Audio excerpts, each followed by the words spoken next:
Tuesday, October 7th, 2025. All right, today's video topic is minimalist training routines. And what I'm going to get into this video is I've changed some things around in the rotations and actually made it to suit my particular needs. And it's just made the workouts much better and getting better growth and better stimulation all the way around. So Bruce Lee said, take what is useful and discard what is not, and make what you do use your own. In other words, he was referring to fighting skills and fighting techniques in karate. He would learn from many, many people. He would take what he thought was useful to him, that the things that were not useful, he would discard them. And then he would take what he's learned and make it his own and incorporate it in his own way and in his own style. So the same goes for training. So as you know, we do rotations 1, 2, 3, and 4, and they rotate every 9 days. So I've made some changes, and usually in those rotations I would have 4 exercises, sometimes maybe 5 if I'm feeling. But what I've done now, I've gone back to the original core of the routine, how I had it way back in the beginning that gave me the most gains. And that is, I've broken it down to 3 exercises, and that's it.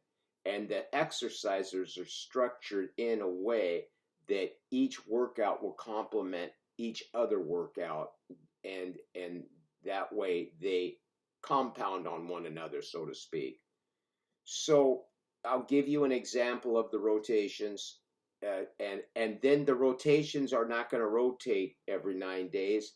Only one workout in the week will rotate every 14 days, but they're going to be similar, but just transverse. They're going to be reversed. You'll see what I'm saying here in a second. So workout number 1, which will be always a Monday, will be bench press, all right, weighted chin-ups, and then weighted dips. That's it. Simplicity to the finest.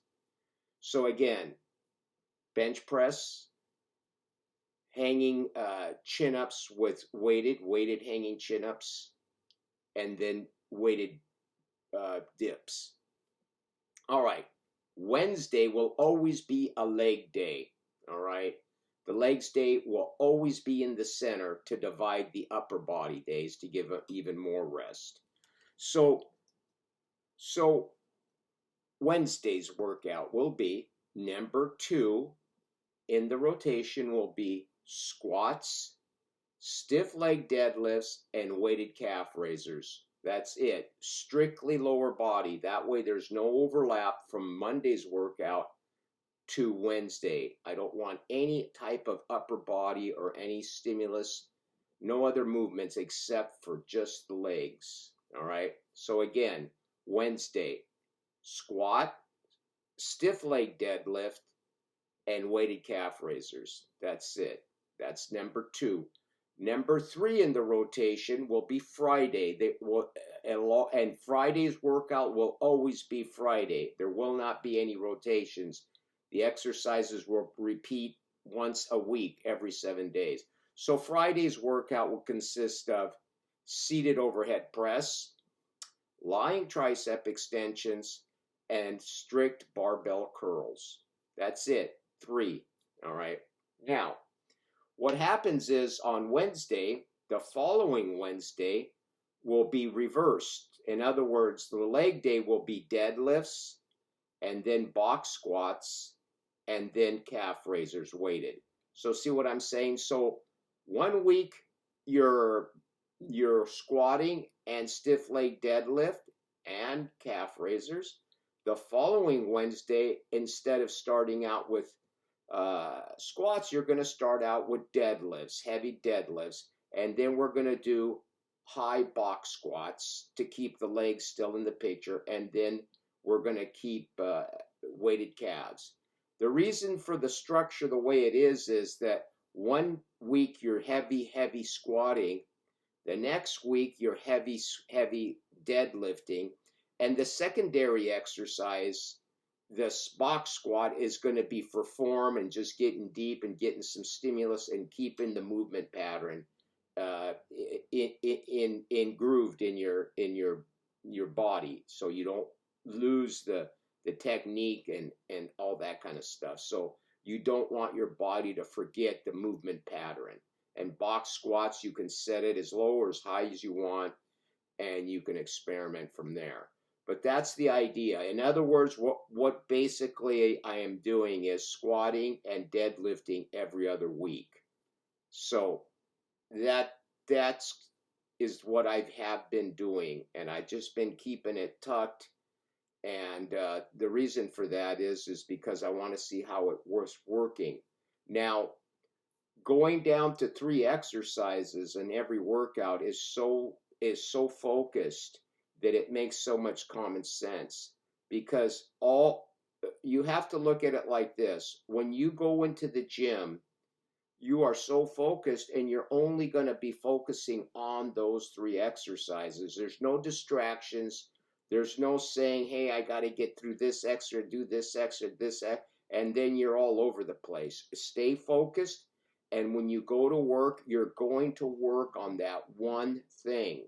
So when you go and bench, it's right here. You're just going to bench.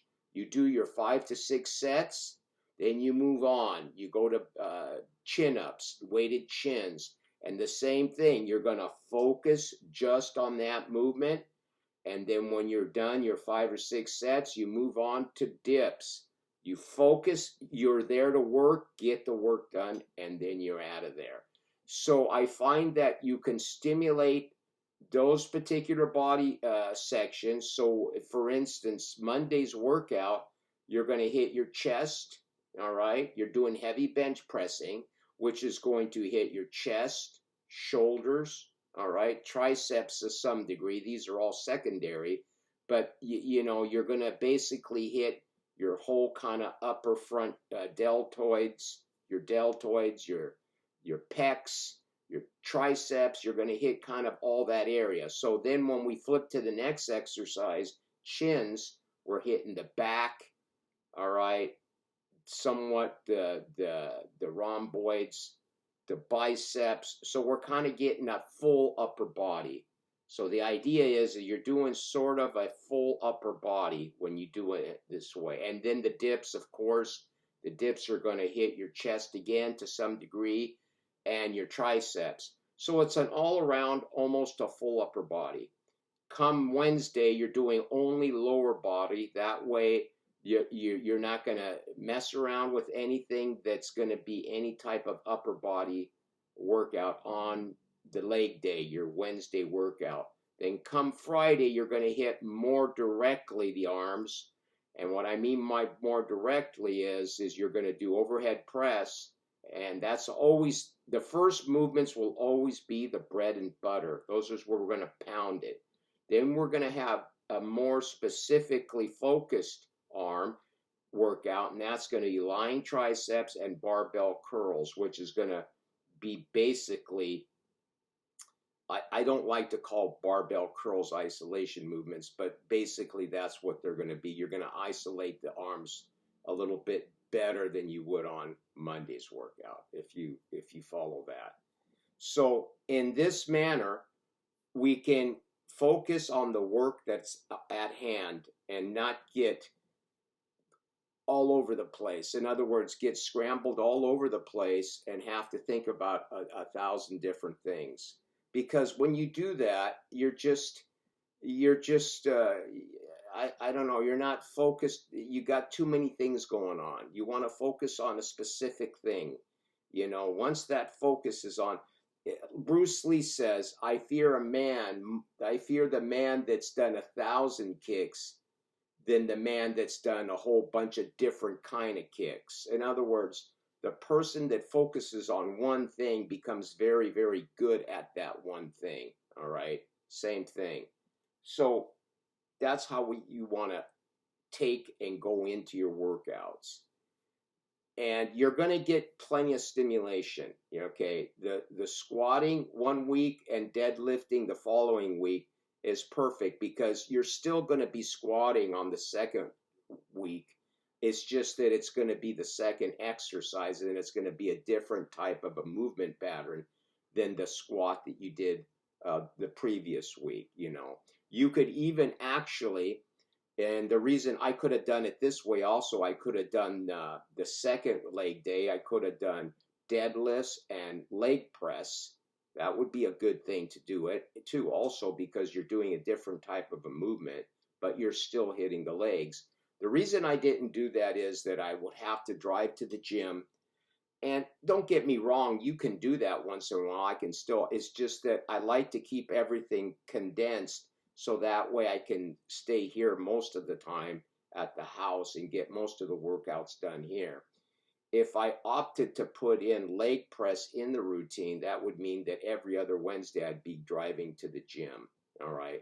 Which is not bad. The gym's not that far from me, but it's nice to be here because I've got, phones that ring and people I got to talk to and stuff during the day and business I take care of. But other than that, it's pretty well structured. And you're going to be hitting Monday's workout and Friday's workout will always be the same. Now, I want to say this. Does that mean that what I've been doing, the rotations, are bad? No, not necessarily. Is that the rotations are awesome for anybody that you guys want to try these rotations. They're beautiful. They give you a lot of rest in between. They're really great. And the reason that I'm switching it out is because I found myself personally that what was taking me really causing the fatigue is on the rotations, you always get a week. Once you come into that week, you'll always have a week in the rotations where you'll have a squat day and a deadlift in the same week, and the upper body will be in the middle. And squatting and deadlifting in the same week when that rotation comes around is a little hard. I prefer to keep the squatting once every 7 days versus keeping it in 1 week. In other words, I squat on a Monday and then deadlift on a Friday. It's just, for me, it's not allowing me enough time, the way that I train, to recuperate good enough or well enough to facilitate the continuing growth, getting stronger, and so on. So this way, by doing the squat and deadlift, by doing squat and deadlift every other week, it's going to work out fine. And here's the beauty of the rotations, like I've said before. You can tweak them any way you want to fit your lifestyle, to fit any way how you want to do it. Let's say that the squat and then the following week I deadlift, and let's say the box squats is too much, just take the box squat out, all right, and just deadlift and put in something else, or just deadlift, because that way you're just going to give yourself a lot more recuperation and able to handle the stress of the lifting. Now I'm going to say this, and we're going to end with some odds and ends here.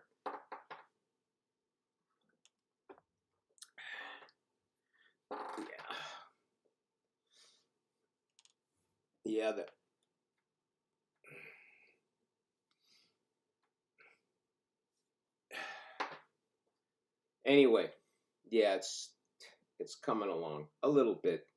Anyway, here's what I'm going to say. I'm little odds and ends now. The whole purpose of doing what I do is always, number one, is recuperation. This is the whole premise on my philosophy and my training, and everything that I do is recuperation. Your body has to heal from the spark or from the stimulus of whatever you do to it. This is so important for you to realize, and because it'll tear you up. It'll destroy you. Once you start going and training, exceeding your ability to recuperate in your training, you will not grow, you will actually deteriorate. You will get smaller, okay? And bad things will start to happen, all right? They just will.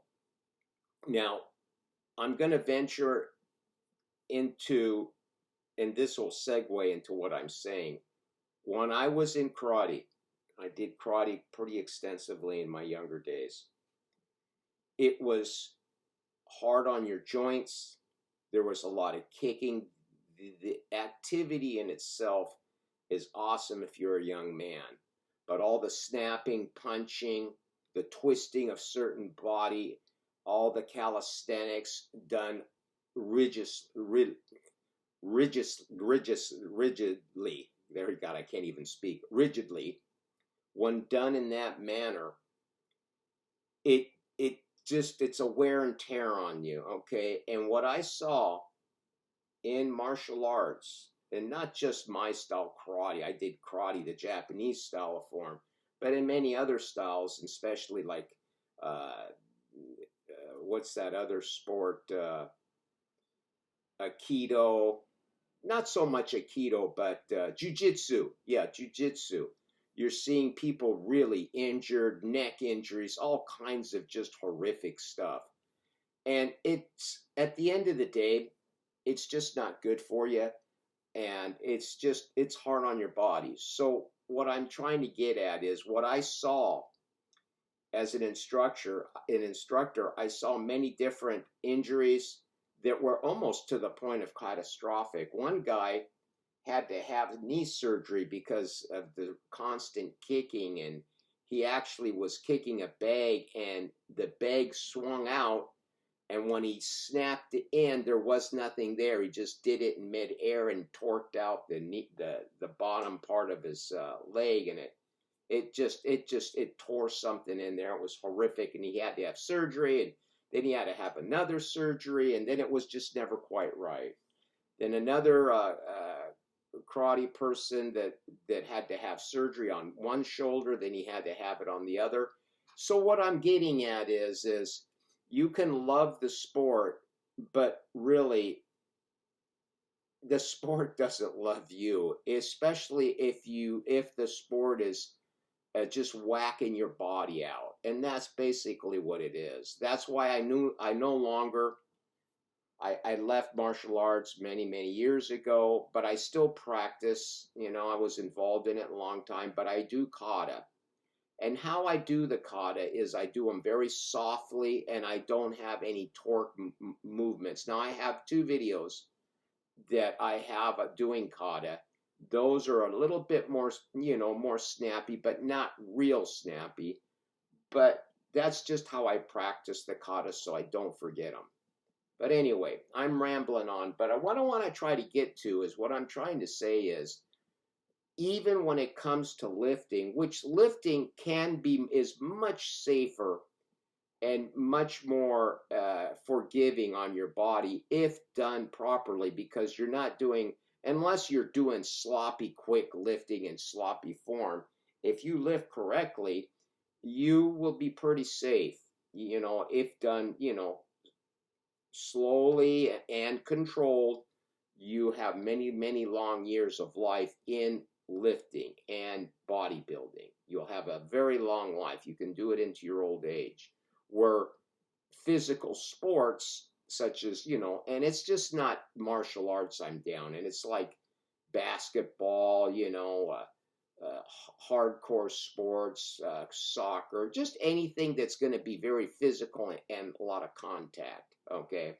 Those types of sports are for young people, and then you just stay in them for a little. That's why football players' careers are very short. It's because it's a very physically and demanding sport. So now I'm going to segue into what I'm trying to say. The same goes is for your lifting. If you're constantly pounding it, doing stupid things, going beyond your limits, working out all the time, and here's the clincher. When you start adding a whole bunch of other shit to your already lifting, if you're lifting Monday, Wednesday, and Friday like I do, there is really no need to add anything else. You should not have cardio in there. You should not have any type of sled pushing like that idiot clown, the coach. And you shouldn't have any of these things because your whole thing is, especially now, you may be able to get away with it as a young guy in his 20s, but even then, what for? But what I'm saying is, if you're over 40 and you're trying to add in jogging and sled pushing and calisthenics and then just all kinds of shit already on top of your heavy lifting, you're just spinning your wheels and you're going to do yourself more harm. You're going to end up like these guys that I saw back in my karate time. You're just going to push your body over the edge. It's just too much. You're not using your noggin up here because your body only has a finite of reserves, and once you've eaten up that reserve, your body's going to start deteriorating, not building. It's going to be catabolic and not anabolic. Your goal is to stay as anabolic as possible through your training and your eating. All right.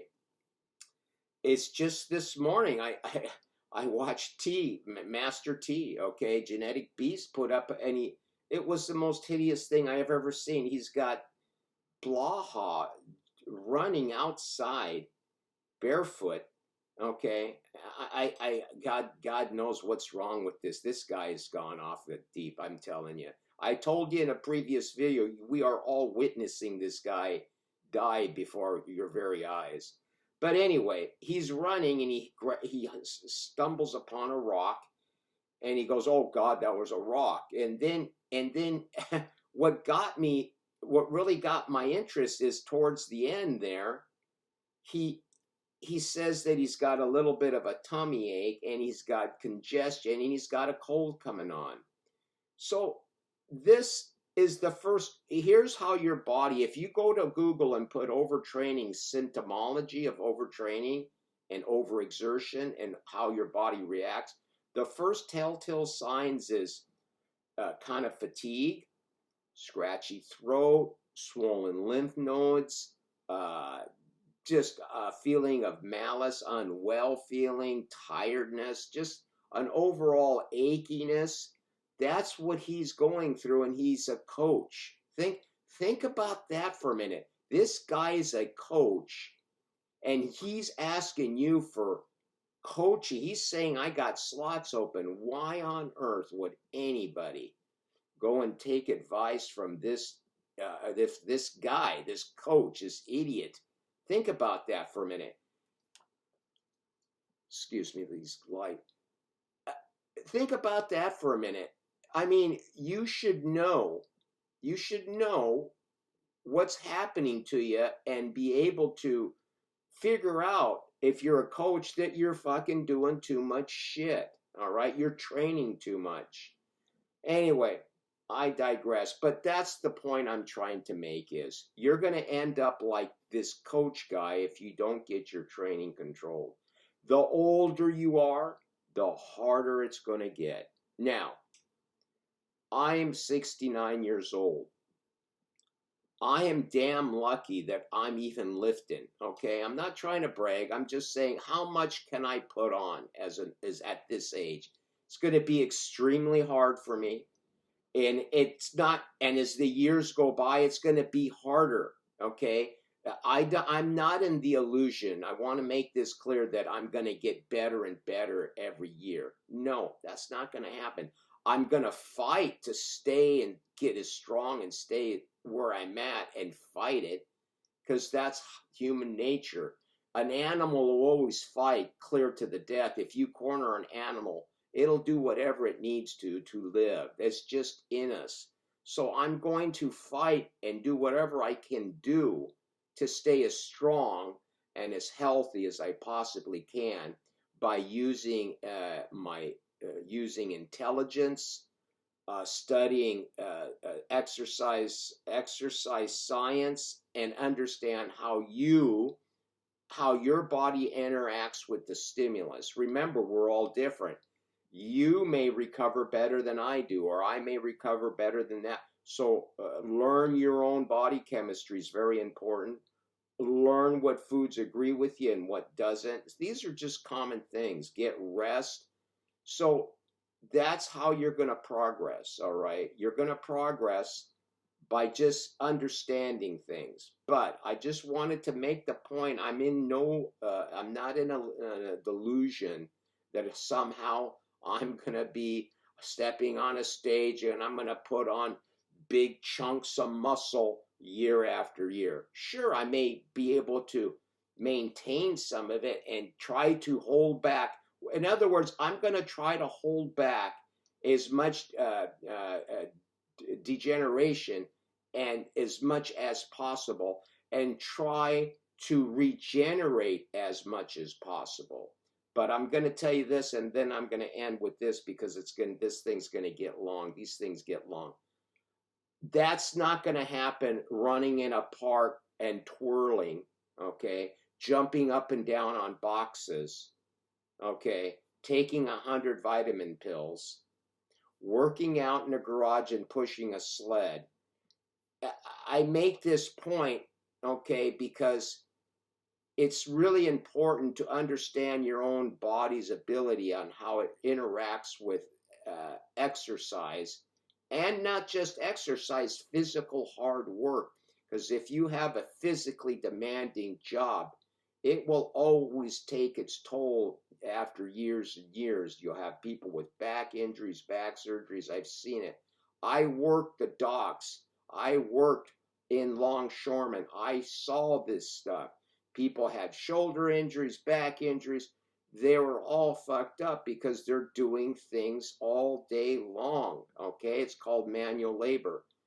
And Arthur Jones, the crazy Nautilus guy, if you read a lot of his works, he says in one of his books, I forget the name of it, he said, if you look at construction workers, he said, and it always stuck this statement. He said, if you go to a construction or any type physical labor, the foreman will always be the biggest and strongest.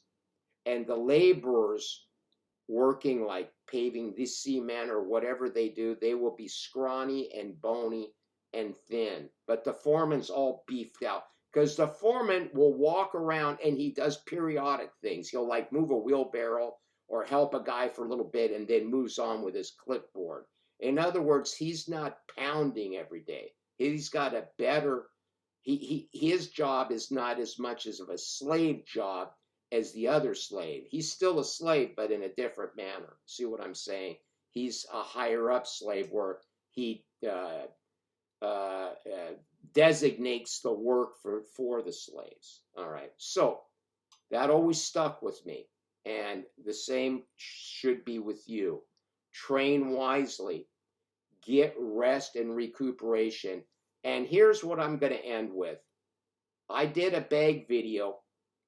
I did a bag video the other day. All right. It was pretty extensive. I took it down because I'm trying to eliminate as much martial arts and karate stuff as I can. I just want to keep that more private because it's kind of a private thing to me. That's why I took a lot of it. But I did leave up 2 videos of kata. I left up Heian Yandan and Heian Shodan. So I left those. Those are okay. But I just don't want to, basically I want to keep my training a little more private to myself. That's why I removed them. But to get back to what I was saying is that once you get your rest and you want to do your, get your rest and don't overtrain and get all into these side streets, you'll be okay. So that little boxing session that I did a whole half of a day. When that, my next following workout suffered just a little bit, not bad, but I could tell I was a little bit more sore in the shoulders and the elbows. But here's what I'm going to say, and I promise I'm going to end on this. If you're working out and training hard, and just go walk. Seriously, walking, just go take a walk. We do that anyway. Go walk to the store, walk through your neighborhood. A week ago, I walked. They had a little fair going on. I should have filmed it. It was a little neighborhood, with all kinds of little places to go. They had beer fest, everything. They had music, everything. So just go walk around the neighborhood if it's nice weather. Take an hour and a half walk. It's very leisure. It doesn't wear your joints out, and you interact. You can go talk to people on the street, say hi. You don't have to pound yourself into the fucking wall day in and day out in your training. Remember, it's just training, man. That's all it is. It's at the end of the day, we're gonna be here and then we're gonna be gone, just like a candle in the wind. Boof. So enjoy life as much as you can. Eat good food, and as always, have a nice day. All right, that's enough of that. Ciao. Thanks for watching. Subscribe to this channel.